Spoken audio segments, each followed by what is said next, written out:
if you've been experiencing hip pain, perhaps there's mobility improvements that could be helpful to help reduce the hip pain. That fascia, the muscles and tendons could need to be stretched, and we can show you 3 things that are going to help with that. The first one I'd like to show you is the reclined pigeon or figure 4 stretch.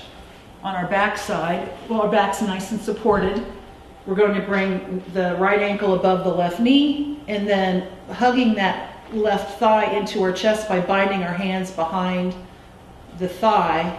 We got one hand between the legs, one hand on the outside, and then gently hugging that in. We should then experience a lovely stretch through our glutes. And it's a great way to stretch that deep area, the piriformis, that again could be causing hip pain. Often gets very tight. So we'd want to stay in all the stretches we're going to want to stay in for 15 to 30 seconds at a minimum to start experiencing the benefits of the stretch. And then the second one I'd like to show you is you can just stay in the same reclined position, have your feet wide if you're on a mat, but have your feet wider than hips.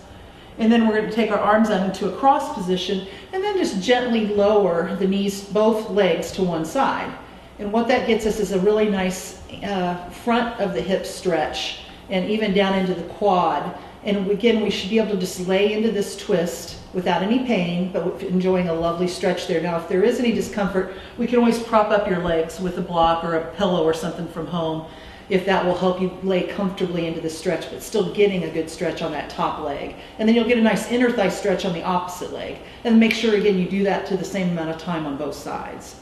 And then the third stretch is to really get into the hip flexor and the quad area. Again, there might be a lot of tightness there that could help reduce hip pain, that if we stretch it out and improve the mobility there, it will help reduce the hip pain. So we're going to bind the ankle of this top leg with the top hand and see if we can then extend the hip so that that leg, that thigh is behind the body line.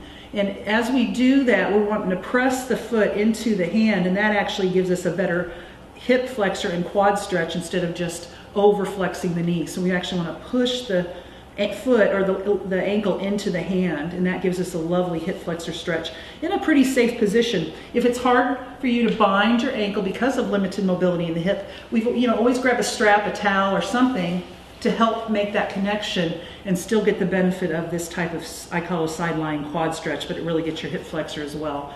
So those are 3 lovely stretches you could easily do at home on the floor to help you reduce hip pain.